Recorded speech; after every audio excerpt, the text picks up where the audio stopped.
अस्सलाम वालेकुम viewers, welcome back to chicken house YouTube channel.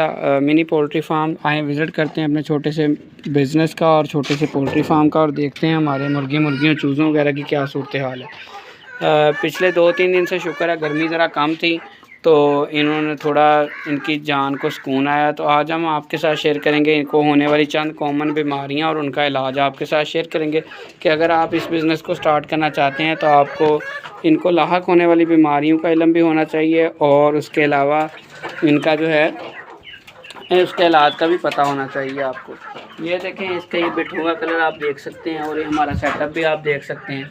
तो ये काफ़ी खुला सेटअप है, यहाँ पर आप कम से कम 200-250 मुर्गी या चूज़े पाल सकते हैं।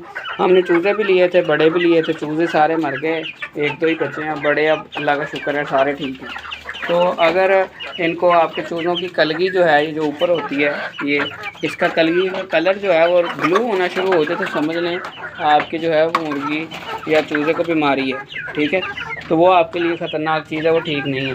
ये एक चूज़ा जो है हमने लेयर डाले थे, ये लेयर इधर भी फिर रहा बाहर, और ये लेयर देखें, इसको ये बीमार हुआ था, इसके मुंह पे भी दाने से बने थे, हमने इसको अलग कर दिया ताकि बाकियों को बीमारी ना फैलाए। आपने भी यही काम करना है, अगर कोई चूज़ा बीमार या सुस्त नज़र आता है तो आपने उसे फ़ौरन बाकी चूज़ों से अलग करना है, ताकि वो अगर फैलने वाली बीमारी है तो बाकी चूज़ों मुर्गियों में वो फैले ना, ठीक है। तो अगर उनकी कलगी ब्लू है और उनका वज़न कम होना शुरू हो गया, वो सुस्त हैं, ठीक है, तो उनका मतलब है कि उनको बुखार भी हो सकता है और उनको रानीखेत की बीमारी भी हो सकती है। तो उसका इलाज और उसका ट्रीटमेंट मैं आपके साथ शेयर कर देता हूँ।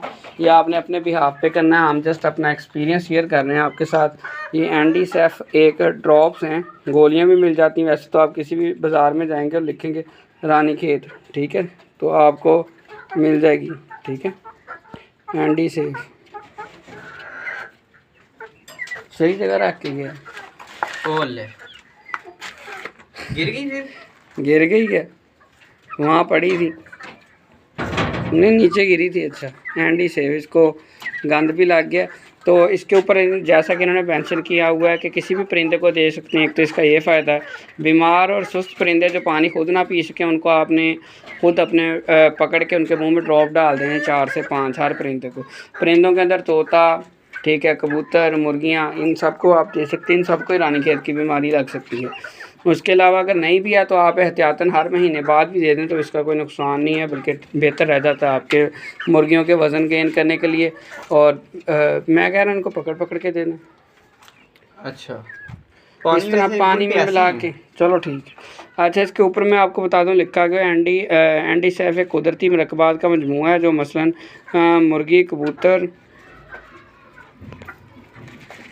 मुर्गी, कबूतर, तोता, चकोर, तीतर, बटेर और आम फैंसी परिंदों वगैरह में बैक्टीरियल और वायरल इन्फेक्शन को ख़त्म करता है। इसके अलावा ये उसके ऊपर लिखा हुआ है चूज़ों की शरह पैदावार में इजाफा करता है, अंडे की क्वालिटी को बेहतर करता है, ज़रखेज़ी लाता है परिंदों में। अगर वो फीड उस पर फर्टिलाइज़ नहीं हो रहे या अंडे नहीं दे रहे या बच्चे नहीं निकाल रहे कोई तोते वगैरह, तो उनके लिए भी बहुत बेहतर चीज़ है। चूज़ों में ब्रीडिंग और वैक्सीनेशन के दौरान इब्तदाई अयाम में अमवात में वाज़ह कमी करता है। तो इसकी कीमत जो है 225 रुपये है।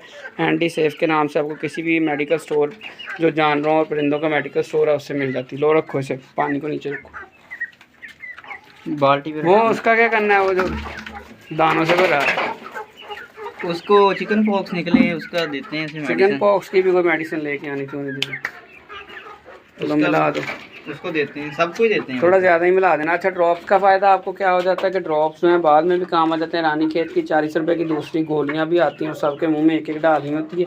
ये हमारे पास ज़्यादा थे, वो एक पूरी नहीं आने की काम ना सका, ड्रॉप ही दे देते हैं फिर नहीं, ताकि बाद में भी कभी काम आ सकें। रानीखेत का सबसे ज़्यादा मसला ये होता है कि वज़न कम करना शुरू कर देते हैं और सुस्त रहते हैं, और गर्दन अपनी अंदर की तरफ वो लंबी गर्दन नहीं रखते, छोटी गर्दन करके सुस्त इस तरह इकट्ठे होके चलते हैं, पर फैला के एक्टिव नहीं रहते परिंदे, और अपना वज़न कम कर जाते हैं, तो जो कि बड़ा सीरियस मसला है। वहीं से आहिस्ता आहिस्ता लेटते लेटते बीमार हो जाते हैं।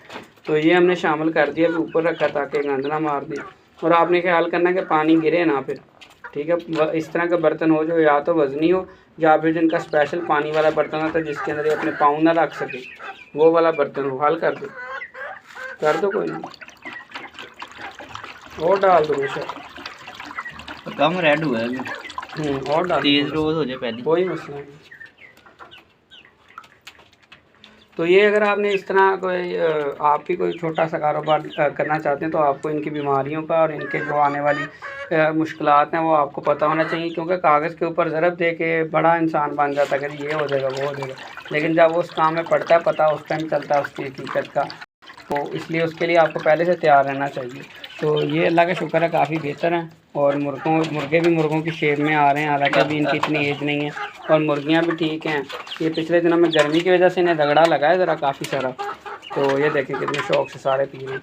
तो अब इंशाल्लाह जब नेक्स्ट सीज़न आएगा ये देखें पूरी मुर्गी की शेप बन गई है इसकी, सिर्फ 4 माह एज है अभी इसकी। तो जैसे ही अब इनका दोबारा सीज़न आएगा तो अभी तो हमने एक तजर्बा ही किया था ये, ठीक है, क्योंकि हमारे पास जगह मौजूद है, तो हम 200 लेयर या फिर 200 गोल्डन या मिस्री इनमें से सोचेंगे। और अगर आप चाहते हैं कि आप बताना चाहते हैं हमें कि हमें क्या करना चाहिए, लेयर डालें या फिर गोल्डन मिस्री डालें, तो हमें गाइड कर दें।